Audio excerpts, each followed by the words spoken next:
माळवा संप्रदायामध्ये मूर्तीची प्राणप्रतिष्ठा याच्यामुळेच करत नाही दादा, या मूर्तीमध्ये तुम्हाला मंत्र टाकायचे नसतात, या मूर्तीमध्ये तुम्हाला तुमच्या भक्तीचा प्राण टाकायचा असतो आणि त्या भक्तीच्या प्राणाद्वारे तिथे प्रतिष्ठित होतो तो खरा परमात्मा, तो श्रीकृष्ण भगवंत तिथे प्रतिष्ठित होतो आणि तुमच्या पत्रम पुष्पम फलम तो एवढा स्वीकार करत असतो.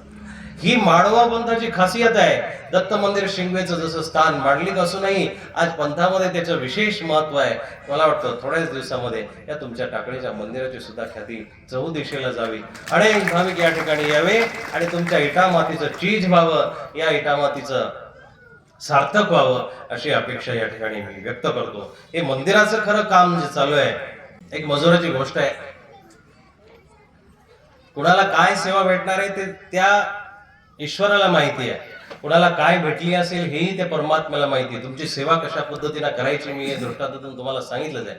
पण तरीही ती सेवा देत असताना समर्पित भावनेनं देत चला. परिस्थिती कुठलीही असो. बरेचसे मजूर काम करत होते, काही दगड घडवत होते, काही फरशा तोडत होते, काही जमिनीला खड्डे पडत होते. बरेचसे काम करताना एका मजुराजवळ तो मालक थांबला जो त्या मंदिराला करून घेत होता. तो माणूस जवळ आला आणि त्याला विचारला की काय रे बाबा काय करतोय. त्याने असा जळजळीत कटाक्ष टाकला, वाकड्या नजरेने बघितला आणि तुम्हाला दिसत नाही का एवढ्या उन्हामध्ये मी काय करतोय. दगड घडवायचं काम करत होता पण सांगायची पद्धत दगडीच होती, सांगायची पद्धत मृदू नव्हती. दुसऱ्या मजुराजवळ गेला आणि मजुराजवळ गेल्यानंतर विचारलं की तू काय करतोय बाबा. तो म्हटला हातामधली त्यांनी छंडी टाकली, तोंडामध्ये तंबाखू थुकली, काय नाही चालू आहे उन्हामध्ये दगड घडवायचं काम. उदास वृत्तीचा माणूस, पहिला तामस वृत्तीचा, दुसरा उदास वृत्तीचा. तिसऱ्या माणसाजवळ तो माणूस पोहोचला आणि तिसरा माणूस मस्तपैकी एक भजन म्हणत होता, मस्तपैकी त्याला घाव देत होता, मस्तपैकी त्याच्यावरती ठोके टाकत होता. आणि ठोके टाकता टाकता हा माणूस त्याच्याजवळ गेला आणि विचारलं की का हो तुमचं काय चाललंय. त्याने आपलं गाणं म्हणायचं थांबलं, गीत भजन म्हणायचं थांबवलं आणि सांगितलं परमात्म्याने माझ्यावरती मेहर केली आहे, त्यांनी माझ्यावरती कृपा केली की ह्या मंदिराच्या गाभाऱ्यामध्ये, मंदिराच्या परिसरामध्ये मला काम करायला भेटलंय, त्याची सेवा चाकरी करतोय. तिघांचं काम सारखंच आहे ना, लक्षात आलं का. स्वयंपाक बनवायचाच आहे, तो कधी कुणाला संपणार नाही, कधी कुणाला. त्याने का आता नवीन गाड्या लागले, तुमची गाडी थारा बंगला थारा पैसा काहीतरी आहे ना, तरुण मंडळीला माहिती असेल. पण एका काहीतरी तरुणाने मस्तपैकी पाठीवरती लिहिलं तुला कितीही थारा बंगला घेऊन आली, थारी गाडी घेऊन आली, थार काही जे काही गबाड घेऊन आली, तरी इकडं तुला झाडू थारा पोचा, थाडा झाडू थारा बंगला सगळं तुला इकडचं तेच करावं लागणार आहे. स्त्री कितीही धनाढ्य संपत्तीमधून तिकडून आलेली असेल पण तुमची जी काही गुणवत्ता आहे ती गुणवत्ता तुमच्या कामावरून लक्ष देणार आहे. तर तुम्हाला चुकलेलं नाहीये, ते पाचवीला म्हणा किंवा पाट्याला म्हणा ते पुजलेलंच आहे. मग प्रेमानं करायला काय हरकत आहे, समर्पणातून करायला काय हरकत आहे. करावं लागणारच आहे ना. मग जर चांगल्या भावनेतून जर केलं, चांगल्या मनमोकळेपणाने जर केलं, आणि खाऊ तुम्ही कुणाला घालताय. चार भिंतीच्या आतमध्ये जर आपण विचार केला आयांनो, खाऊ कुणाला घालताय, तुमचंच लेकरू आहे, तुम्हीच 7 फेरे घेतलेला नवरा आहे आणि त्याच नवऱ्याचे आई वडील आहेत, तेही बिचारे वजा झालेत बऱ्याच दिवसापासून. पण एखाद्याच्या घरामध्ये असेल तरी आपण भांड्यांना का कोचे पाडावेत, का आपण मारझोड करावी, का आपण फेकाफेक करावी, का आपण त्याचा राग काढावा. याचा परिणाम तुम्हाला सांगू का, तुमच्या भाषेमध्ये सांगतो, याचा परिणाम तुमच्या हार्मोन वरती होत असतो. या शब्दाला जास्त पुढचं सांगता येणार नाही, पण तुमच्या हार्मोन वरती होतं. मग तुम्हाला कधीही विनाकारणाची चिडचिड होणं, विनाकारणाचं फ्रस्ट्रेशन होणं, विनाकारणाचा संताप होणं, विनाकारणाचं पिशव्या भरणं, हे तुम्हाला त्या हार्मोनमुळे होत असतं. म्हणून तुमच्या जीवनामध्ये हॅप्पी राहा, चांगले राहा. हॅप्पी राहिले का मग तुमचे हार्मोन सुद्धा हॅप्पी होतील. हे स्त्रियांमध्ये पुरुषांमध्ये असतात. ह्या काही कुठला रक्ताचा भाग आहे, कुठल्या जनुकाचा भाग आहे असं काही नाही आहे. पण तुमच्या शरीरामध्ये अशा काही गोष्टी रिलीज होत असतात. इन्शुलिन हे हार्मोन आहे बरं का. इन्शुलिन हा काही रोगाचा प्रकार नाही, इन्शुलिन हार्मोन आहे. ते हार्मोन जर व्यवस्थित रिलीज झालं नाही, या हार्मोनला वाढवण्याचं काम कोण करताय, बिघडवण्याचं काम कोण करताय, तुमचे मूड बिघडवतात. आणि मग तुमचे मूड जर चांगले ठेवायचे असतील, भज गोविंदम भज गोविंदम गोविंदम भज मूढमते, गोविंदम भज मूढमते, गोविंदम भज मूढमते, गोविंदम गोविंदम भज मूढमते, भज गोविंदम भज गोविंदम गोविंदम भज मूढमते. हे मूर्ख माणसा, देवाचं कृष्णाचं भजन कर बाबा. ज्या ज्या वेळेस तुम्ही उदास व्हाल, ज्या ज्या वेळेस तुम्हाला थोडासा इको राहू, ज्या ज्या वेळेस तुम्हाला उदासीनता वाटेल, ज्या ज्या वेळेस सगळं काही संपल्यासारखं वाटेल, ज्या ज्या वेळेस तुम्हाला पुढचा रस्ता सापडणार नाही, ज्या ज्या वेळेस तुम्हाला जगामधली कुठलीच गती भेटणार नाही, त्यावेळेस परमेश्वराच्या दाराजवळ जा, त्याच्याजवळ डोकं आपटा, त्याच्याजवळ नाक रगडा, त्याला आपली कथा वार्ता सांगा. सांगायची गरज नाहीये, फक्त त्याच्या तुमच्या डोळ्यातून 2 थेंब अश्रू त्याच्या मूर्तीवरती गाळा, तो अभिषेक त्याला घाला. त्या उष्ण अशा अश्रूंनी, उष्ण पाण्याने जर तुम्ही त्याला अभिषेक घातला, तो तुमच्यावरती प्रसन्न झाल्याशिवाय राहणार नाही. तो तुम्हाला प्रसन्न दोन्ही हातांनी उचलल्याशिवाय राहणार नाही. आणि मग तुम्ही त्याला काय देता, कसं देता, याच्याही पेक्षा तुमचं अंतकरण त्याला किती समर्पित केलं, तुम्ही अंतकरण त्याला किती समर्पित केले, याच्यावरती त्याचा तुम्हाला पाठिंबा आहे. सुदामेने 3 मुठी फक्त तांदूळ दिले होते. 3 मुठी तांदूळ, ज्या तांदळावरती त्रैलोक्याचं राज्य, त्याच्या बरोबरीचं राज्य भगवान परमात्म्याने दिलेलं आहे, कृष्णाने दिलेलं आहे. हे समर्पण तुमचं असलं पाहिजे. ही भक्ती तुम्हाला जमली पाहिजे. ही भक्ती ज्या ज्या माणसाला जमली, त्याला वेगळे पुस्तकं, वेगळे ग्रंथ वाचायची गरज नाही, वेगळा मंत्र वाचायची गरज नाही. ही भक्ती सदोदित असली पाहिजे. लेकरू जन्माला आल्यानंतर ते 5-10 वर्षाचं होईपर्यंत सुद्धा आपलं त्याच्याकडे चित्त राहतं की नाही. घार ज्या पद्धतीने आवाळामध्ये फिरते, पण तिचं चित्त जे असतं ते घरड्यापाशी असतं, पिलापाशी असतं. मातृत्व शक्तीचं जे चित्त आहे ते आपल्या लेकरापाशी असतं. तो तुमचा माता आहे ना, तो तुमचा पिता आहे. तुम्ही फक्त त्याचं चिंतन करा, तो तुमचं सगळ्या चिंतांचा नाश करून तुम्हाला अभयदान द्यायला तयार होईल. पण आपण त्याच्या दारापर्यंत पोहोचत नाही. आपण त्याच्यापासून खूप अंतरावरती बसलेले आहे. अनेक जन्माचं हे अंतर पडलेले, ते अंतर कुठंतरी संपलं पाहिजे. ते अंतर जोपर्यंत संपत नाही, सगळी प्रवचनं फेल आहे, सगळ्या गोष्टी फेल आहेत. जितकं प्रबोधन तुम्ही कराल, आयोजकांचा खूप सुंदर प्रयत्न आहे. मला वाटलं, आनंद वाटला, मला उद्याच्या कार्यक्रमात बोलवा अथवा न बोलवा, पण आज बोलवलं ना, हे सार्थक झालं. ते तुम्ही माझ्याशी जे संवाद साधताय, तुमची जी श्रवण भक्ती परमात्म्याला अर्पण करताय, हे या मंदिराचं चीज आहे. या मंदिराचं सार्थक तुमच्या ऐकण्यातून होणार आहे आणि ऐकल्यानंतर तुमच्या कृत्यातून होणार आहे.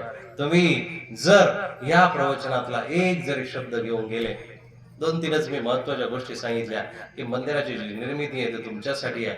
हिला लक्षात घ्या, हिला समजून घ्या. मंदिर हे कोणाची व्यक्तिगत प्रॉपर्टी नाहीयेच. मंदिर असो, शाळा असो, हे आश्रम असो, ही कोणाची व्यक्तिगत प्रॉपर्टी नाही, हे सर्वांचं आहे. सबके लिए कला है मंदिर ये हमारा, सगळ्यांसाठी आहे ना. तुम्ही त्याचा जितका उपभोग घ्याल तितका देवालाही आनंद आहे, पुजारी बाबालाही आनंद आहे, सगळ्यांना आनंद आहे. पण नाही, दिवस जर मंदिराकडे कोणी येत नाही, आणि मग विचार शुकांतिका अशी आहे समाजाची, याच ठिकाणी जर दुसरं एखादं दुकान, हॉटेल जर उघडलं, तर तिथं पैसे देऊन माणसं जातील, बिल पे करतील, आनंद घेतील, अर्ध जेवण फेकून देतील. पण तुम्हाला ताकद देण्यासाठी ज्या परमात्म्याने खटाटोप केलाय, ज्या ईश्वराची ताकद तुमच्या रगारगामध्ये फिरते, त्या मंदिरामध्ये गर्दी होत नाही. ही आजच्या काळाची शोकांतिका आहे. ही शोकांतिका आपण कुठेतरी मिटवली पाहिजे. जग काय करते ह्याही पेक्षा आपल्याला आपल्या गावामध्ये, आपल्याला आपल्या परिसरामध्ये कसं राहायचं, आपल्याला आपल्या परमात्म्याला कसं भजायचं, हे आपल्या हातामध्ये आहे. ईश्वराची भक्ती सदोदित करणं गरजेचं आहे. आणि मग ती अनन्य भक्ती आज माडव संप्रदायामध्ये दिसून येते. या श्रीदत्त मंदिराची जी खरी पार्श्वभूमी आहे, इथं 2 मंदिरं तुम्हाला दिसतील. मंदिरं जरी 2 असले, देव एकच आहे. म्हणून मी ह्या मंदिरात जातो आणि ह्या येत नाही असं करू नका. मंदिरं 2 आहेत, ह्या वास्तू 2 आहेत, परमात्मा एक आहे, ईश्वर एक आहे, इथला एक आहे. आणि परंपरा खूप उज्ज्वल आहे. मला विचारायचं राहून गेलं तरीही, प्रभू सर्वज्ञ श्री चक्रधर प्रभूंचा ज्या स्थानावरती जन्म झाला, ज्या ठिकाणी जन्म झाला, त्या ठिकाणचे विशेष सहजासहजी पंथामध्ये आढळत नाही. पण या ठिकाणी भली मोठी श्री चक्रधर स्वामींच्या पदस्पर्शाने बाल्यावस्थेला साक्षी असलेली, आपल्या हरिपाळ देवाला साक्षी असलेली भरवसची मूर्ती, भरवसचा विशेष इथं आहे. आणि तो विशेष नवशिक आहे, सगळ्यांची मनोकामना पूर्ण करणारा विशेष आहे, सगळ्यांची मनोकामना पूर्ण करणारा विशेष आहे. त्याला भजायला शिका, त्याला तुम्ही नमस्कार करायला शिका, इथं यायला शिका. हेच मला वाटतं या उद्घाटनाच्या निमित्ताने मी आपल्याला सांगू शकतो. चांगलं हे वेळ पैसे देऊन भेटत नसतं, चांगलं हे वेळ देऊन भेटत असतं. तुमची वेळ महत्वाची आहे. आज तुम्ही वेळ जर दिला, धर्माला वेळ दिला, तर ही लेकरं उद्या तुम्हाला वेळ देतील. आज जर तुम्ही नास्तिक वागले, आज जर तुम्ही चुकीचं वागले, आज जर तुमच्यामधले संस्कार लुप्त केले, तर ही लेकरं तुम्हाला आई बाप सुद्धा म्हणायला राहणार नाही. आई बाप सुद्धा म्हणणार नाही. तुमच्या प्रॉपर्ट्या, तुमचे सातबारे, तुमचे बंगले, तुमच्या गाड्या, तुमच्या सगळ्या प्रॉपर्ट्या या आपल्या पण पुढे जाणार आहे. मी वारंवार सांगतो तुम्हाला की आपल्या पण पुढे जातील. ह्या नाही जरी तुम्ही दिल्या तरी कोर्टामध्ये, कचेऱ्यांमध्ये खेटे मारून, तलाट्याकडे जाऊन पैसे खाऊन पिऊन सगळं दिल्या जाऊ शकतं. पण संस्कार हे तुम्हालाच द्यावे लागतील. संस्कार हे तुम्ही जिवंत असतानाच तुम्हाला यांना ट्रान्सफर करावे लागतील, त्यांच्या नावावरती करावे लागतील. शोकांतिका वाटते ज्या घरांमध्ये आपल्या सुद्धा पुजारी वर्गामध्ये सुद्धा काही माणसं भेटतात की ज्या घरांमध्ये एवढा पिढी परंपरागत धर्म चालू आला का की पण त्याच घरातली पोरं उपदेश घेत नाही. शोकांतिका नाही. सुनांना उपदेश द्यायला तुम्ही प्रवृत्त करत नाही. असो, एक गोष्ट नीट लक्षात घ्या, बाकीच्या घरामधून, कुटुंबामधून आलेली एखादी स्त्री असेल, तुमची सून असेल किंवा तुमची मुलगी गेली असेल, तिची एक वेळेस झोळी ओटी नाही भरली तरी चालेल, पण तिचे संस्कार आणि कान भरून जरूर ती गेली पाहिजे. ती जर संस्कार आणि कान भरून जर गेली नाही तर तुमच्याच दारामध्ये ती 6 महिने रडत येणार आहे. म्हणून गोट्या भरून पाठवू नका, गाड्या भरून प्रपंच देण्यापेक्षा फक्त 2 शब्द धर्माचे तिच्याकडे द्या, संस्काराचे द्या. बाई, तुला जायचंय, तू 2 घरची पंथी आहे, 2 घरचा दिवा आहे, पण तिकडे गेल्यानंतर तुझं कर्तव्य आहे. बरीचशी जी काही उपदेशी मंडळी आहे, अनाथ आहे, अन्यथा ज्ञान आहे तुमचं की मुलींना तुम्ही उपदेश देत नाही की पुढं काय होतं, तिचं काय होतं. नाही दादा, छोटीशी पटकन मी आता तुम्हाला लीळा सांगून जातो. मदळसा नावाची आई आहे, अरळक नावाचा राजा आहे, तिला 7 मुलं झाली. ती 7ही मुलं, तिला 6 मुलं धर्मामध्ये पाठवून दिली त्या आईना. आणि अरळक हा 7वा होता.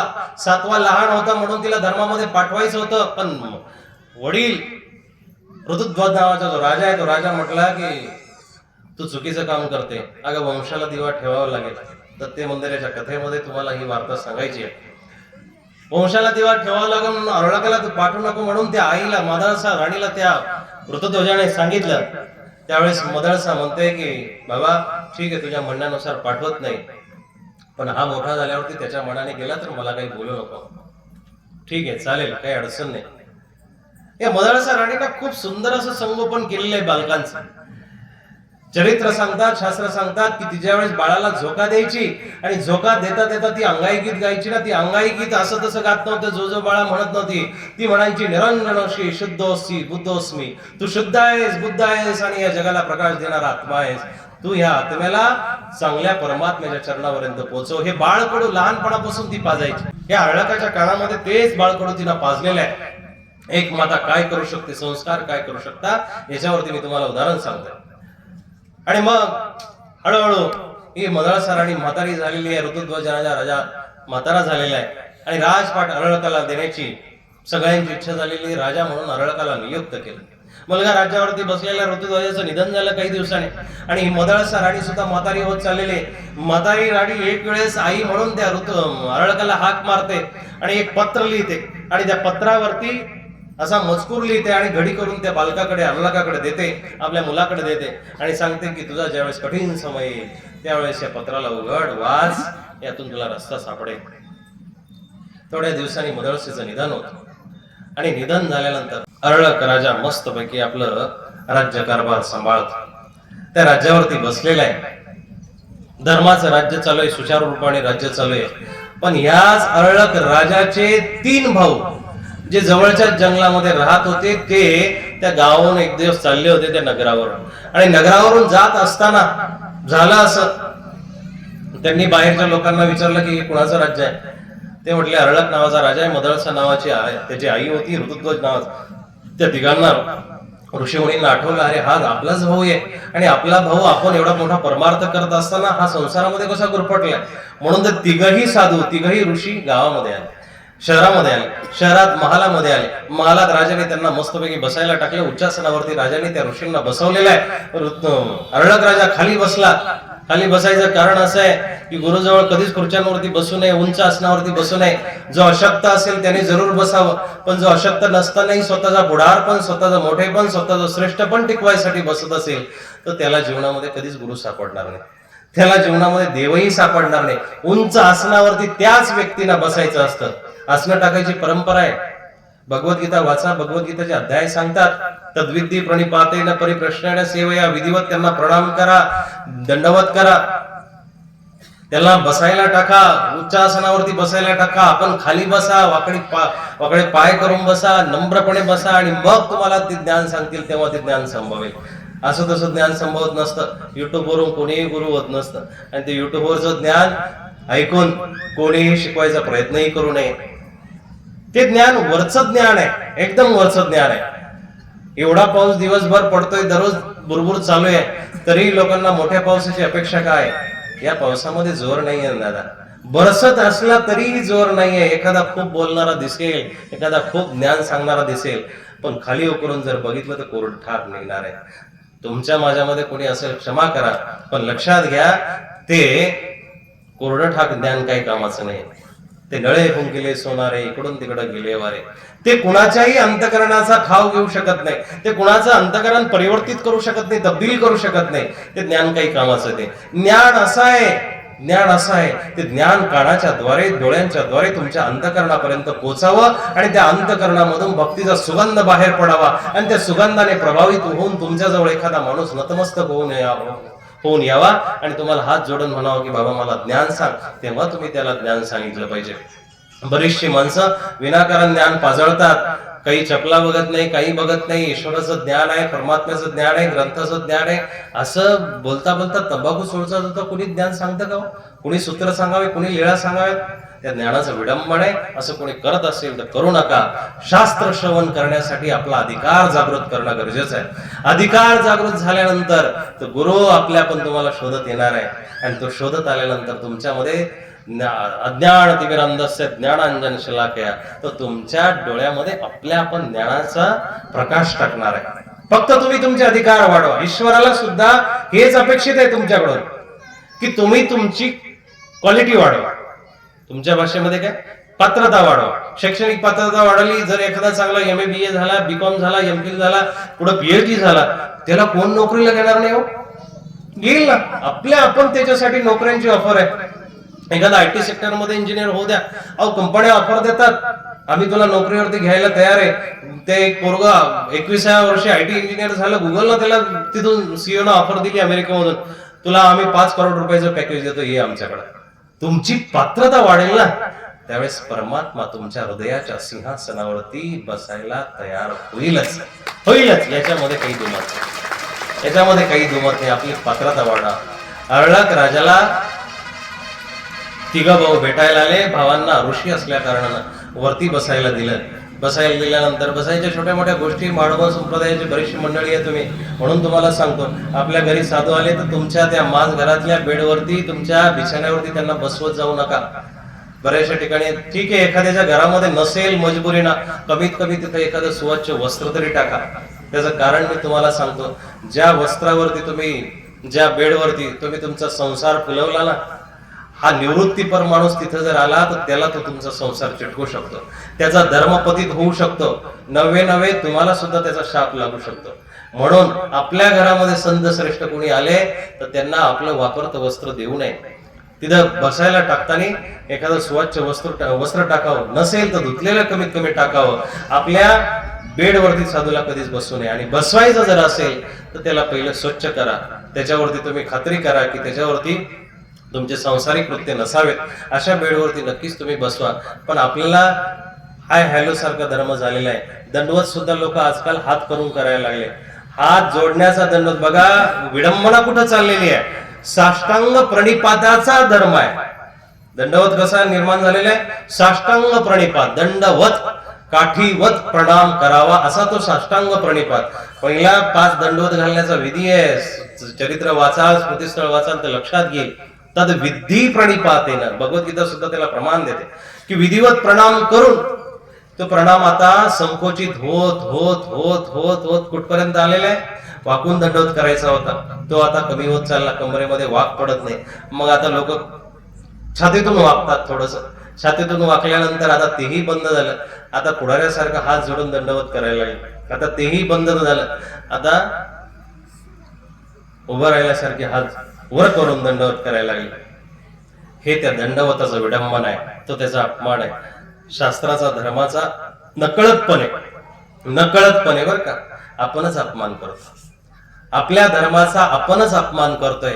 आपल्या धर्माला आपल्याला जर वाढवता येत नसेल दादा, तर आपल्या धर्माला कमीत कमी कलंक तरी लावू नका.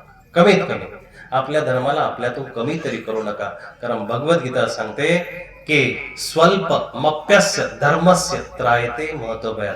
थोडासा जरी धर्म तुमच्यात असेल ना, थोडासा, तो तुमच्या मोठ्या भयांना, मोठ्या मोठ्या संकटांना तारू शकतो.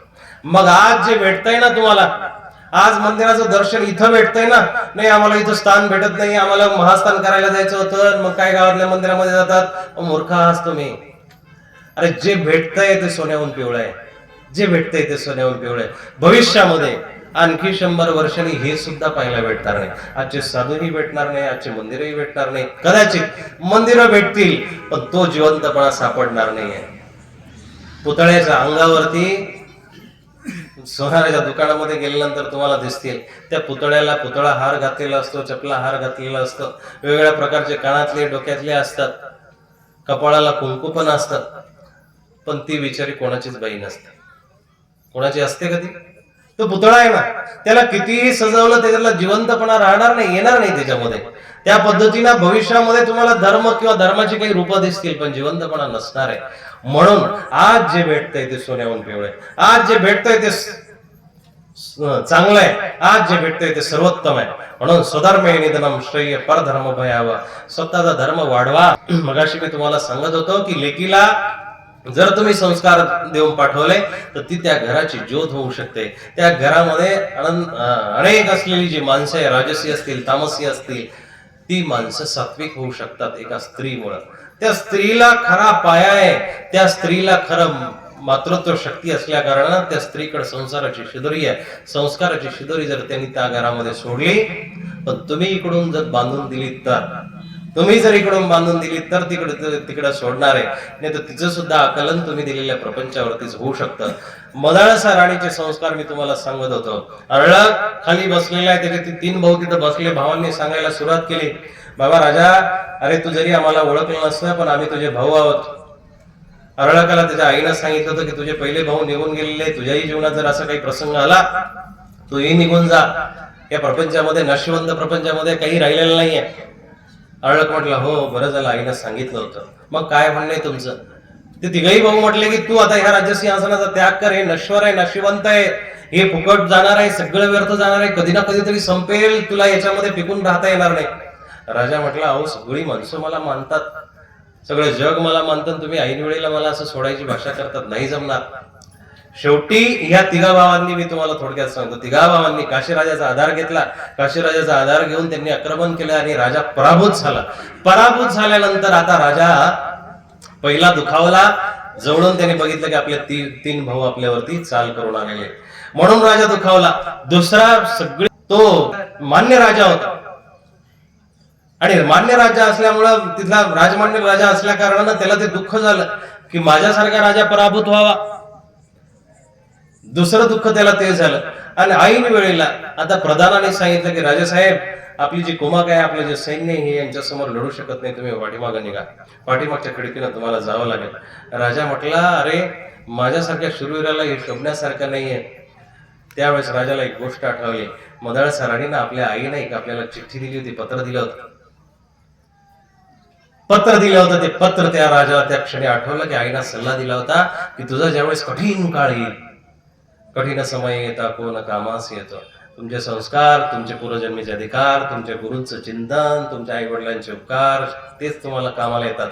तुमच्या फोन मधले 5000 लिस्ट कॉन्टॅक्टची असेल, फ्रेंडशिपवरचे, फेसबुकवरचे, इंस्टाग्रामवरचे हजारो तुमचे फॉलोअर्स असतील, युट्यूबचे फॉलोअर्स असतील, ते तुम्हाला कामाला येणार नाही पूर्ण. तुम्हाला कामाला येतील तुमचे आई वडील, कठीण समय येता कोण कामास येतो, तेच कामाला येतील. आणि मग शेवटी आईचं पत्र त्याला आठवलं आणि त्यांनी प्रधानाला पाठवलं, अरे त्या पेटीमधून आमका अशी एक चिठ्ठी आहे गुंडाळून ठेवलेली पुचंडी, ती घेऊन या. प्रधान आला, घेऊन आल्यानंतर राजाने ते उघडलं, पत्र उघडलं तर पत्र संस्कृत मध्ये लिहिलं होतं. त्याच्यामधले शब्द होते, त्या राणीला संस्कृत मध्ये लिहून ठेवलं होतं. त्याज भज कुरु स्मरण नित्यम. राजा, तुला आता हे त्यागावं लागेल. त्याज भज म्हणजे भजावं लागेल, कुरु म्हणजे करावं लागेल, स्मरण नित्यम, त्या ईश्वराचं चिंतन तुला करावं लागेल. राजा आतून उद्विग्न झाला. त्याला वाटलं आईला काहीतरी दुसरं काही लिहून ठेवलेलं असेल किंवा काही गुप्त त्याच्यामध्ये असू शकतं, म्हणून तो आशंकित होता काहीतरी शेवटचा आधार सापडेल. पण प्रधानाने सांगितलं की राजेसाहेब, तुमच्या आईनं निघायचा मार्ग सांगितलेला आहे, त्यागायचा मार्ग सांगितलेला. राजा म्हटलं ठीक आहे, पर्याय नाही. खिडकीतून राजा पळाला, पण पळाला तर 3 तापासोबत पळाला.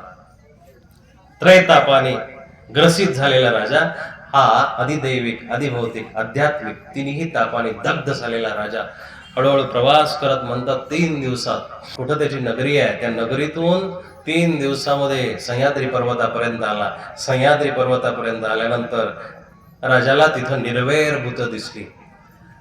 ज्या सरोवरामध्ये वाघ पाणी पित होता तिथंच हरिण पण पाणी पित होतं, सोबत उभे होते. निर्वैर भूते दिसली, वावरताना दिसली. राजा म्हटला हे दत्तात्रय प्रभूंचं ठिकाण आहे. आणि चढत चढत राजा वरती चाललेला आहे. समोरून एक पारधी वेशामध्ये व्यक्ती आले आणि व्यक्ती आल्यानंतर त्यांनी बघितलं, राजाची दृष्टी झालेली, त्यांची त्याच्यावरती दृष्ट झालेली आहे. पण राजा आपल्याच त्रैतापामध्ये, आपल्याच उद्वेगामध्ये, आपल्याच दुःखामध्ये इतका दुःखीस्त झालेला आहे. कधी कधी देव आपल्या दारापर्यंत येतो, आपले गुरुही आपल्या दारापर्यंत येतात, देवाचा सल्ला घेऊन, देवाचं रूप घेऊन, देवाचा काही ना काहीतरी चांगला हेतू घेऊन येतात. पण आपण प्रपंचाने ग्रसलेले असल्या कारणानं आपल्याला ते समजत नाही नेमके बाबा कशासाठी आले, बाबा वर्गणी घ्यायसाठी आले का दुसरं कशासाठी आले, ह्याच हिशोबाने आपण ग्रसित असतो. आपण त्यांचा फायदा घेत नाहीये. तात्पुरता आपण चहा पाणी करतो, नाश्ता पाणी करतो आणि काढून देतो. पण आयांनो, नीट लक्षात घ्या दादा, की आपलं कर्तव्य हे आहे, आपलं कर्तव्य हे आहे की जर गुरु घरी आले, साधू घरी आले तर त्यांना 2 शब्द ज्ञानाचे विचारा. तुम्ही काहीतरी करता ना, त्यांच्याकडून सुद्धा काहीतरी करून घ्या. 2 शब्द ज्ञानाचे तुम्ही जर विचारले तर तुमच्या ज्ञानामध्ये भर पडेल. आणि भर पडल्यानंतर ज्या पद्धतीनं मदन सराणीला चिठ्ठी दिली होती ती चिठ्ठी राजाच्या कामाला आली, तसा तो गुरुचा सल्ला तुम्हाला कधीतरी जीवनामध्ये कामाला येईल. अरळक राजावरती चढतोय, वरून त्या वेशामधली श्री दत्तात्रय प्रभूंची मूर्ती येते. नजरानजर झाली, पण राजा आपल्याच उद्वेगामध्ये आहे. आणि राजाच्या जवळून श्री दत्तात्रय प्रभूंची त्या वेशातली मूर्ती पास झाली, पण राजाला असा सुगंधित सुगंध तिथून प्राप्त झाला, जवळून अशी शीतलता प्राप्त झाली की राजाचे त्रिताप त्या क्षणामध्ये, त्या स्पर्शामध्ये तिथून गळून पडले. राजाने पाठ मोऱ्या असलेल्या पाठीमागच्या आकृतीकडे बघितलं. आकृतीकडे बघितल्यानंतर तो सर्वज्ञ आहे, तो जाणताय. त्यांनी सुद्धा आपली पाठ वळवली, परत राजाकडे कृपादृष्टी केली आणि कृपादृष्टी सरशी राजाचे अधिदैविक, आध्यात्मिक, अधिभौतिक त्रिताप गळाले आणि श्री दत्तात्रय प्रभूंच्या चरणाला अरळक राजा नतमस्तक झाला. दत्तात्रय. मला वाटतं हे स्थान, हे मंदिर सुद्धा तुमच्या सर्वांच्या भक्तीतून, भावातून श्री दत्तात्रय प्रभूंचं प्रगटीकरणाचं स्थान व्हावं, अशी सर्वांनी भक्ती करायला हवी. आणि ती भक्ती आजपासून, पूर्वीही होती पण आजपासून ती तुम्ही सर्वांनी स्टार्ट करावी, प्रारंभ करावा. तुमच्या जीवनामध्ये भक्तीचा जर उदय झाला तर ती भक्ती तुमच्या पिढ्यांना तारेल, पिढ्यांना तारेलच तारेल. तुम्हाला सुद्धा ह्या भवसागरातून तारेल, भवसागरातून तारेल. अनेक जीवांचा उद्धार ह्याच भक्तीतून झालेला आहे. अशी भक्ती तुम्ही करावी अशी अपेक्षा व्यक्त करतो. आज या ठिकाणी मंदिराच्या गाभाऱ्याला जे देवपण आणलंय, अशी ही सगळी झटणारी माणसं आहे. कवडे परिवार आहे, माळवा परिवार आहे, आणि जे अल्पस्वल्प धर्माने ह्या मंदिरासाठी जे झटलेले असतील आणि याच्याही पलीकडं जे फक्त दर्शनासाठी जरी आले असतील, तेही माणसं या मंदिराच्या बांधणीमध्ये पुरणारे आहेत. या मंदिराच्या निमित्ताने आपण या ठिकाणी सर्वजण जमलात. हे मंदिर सर्वांच्या उपयोगाला जावं, या मंदिराची परंपरा ही विश्वध्वजाची परंपरा, ही शुभ्र ध्वजाची परंपरा, माळवाव संप्रदायाची परंपरा अशी धवल होत जाओ, अशी शुभ्र होत जाओ आणि ह्या मंदिरातून अनेक दुःखिस्त झालेल्या जीवांचे त्रैताप दूर हो, अनेक पंथस्थांना हे मंदिर आधार हो, अनेक भक्तांना हे मंदिर आधार हो आणि आपण केलेल्या सत्कार्याला नक्कीच ही सुवर्ण पुष्प लागलेली आहे, हे परमात्मा तुमचं पुष्प स्वीकार करो अशी सद्भावना व्यक्त करतो. आपण केलेली सेवा परमात्मा नक्कीच स्वीकार करेल आणि मीही केलेली सेवा नक्कीच परमात्म्याने स्वीकार करावी अशी मी प्रार्थना व्यक्त करतो. या ठिकाणी आपण मला बोलवलं, आपणा सर्वांचे धन्यवाद. मला वाटतं त्या भोजने काकींनी, त्यांचं नाव मला माहिती नाही, त्यांनी मला 3-4 महिन्यापूर्वी सांगून ठेवलं होतं, बाबा तारीख कळवू तुम्हाला बोलू. माझं भाग्य मी मला समजतो. आपणा सर्व ज्येष्ठांचे श्रेष्ठांच्या दर्शनाचा मला योग आला. आपण सर्वजण आपापल्या भक्तीने श्रेष्ठ आहात. कोणी वयाने श्रेष्ठ आहे, कोणी पदाने श्रेष्ठ आहे, कोणी अनुभवाने श्रेष्ठ आहे आणि नसलेही श्रेष्ठ तर कोणीतरी केस पिकल्या केसांनी तरी श्रेष्ठ आहे. म्हणून आपण सर्वजण माझ्यापेक्षा मोठे आहात. म्हणून तुमच्या समोर मी उच्चासनावरती बसून हे ज्ञान सांगण्याची एक चेष्टा केलेली आहे. पण बंधूंनो, आयांनो, मावल्यांनो, तुम्हाला मी सांगू इच्छितो की धर्म केल्याशिवाय आपल्याला पर्याय नाही आहे. फक्त तुम्ही तुमचा धर्म करा, देव तुमचं घर भरायला तयार आहे. मैं तेरे धाम पे, तू मेरे काम पे. आपण ज्यावेळेस त्याच्या मंदिरामध्ये येऊ, तो आपलं सगळं काम, सगळा उदरनिर्वाह, सगळा योगक्षेम चालवायला तयार आहे. फक्त आपली भक्ती त्याला कशी देता येईल, आपल्या घरामध्ये भक्तीची ही परंपरा आपण सर्वांनी जागृत करावी. श्रीमद भगवद्गीता सर्वांच्या घरामध्ये असू द्या.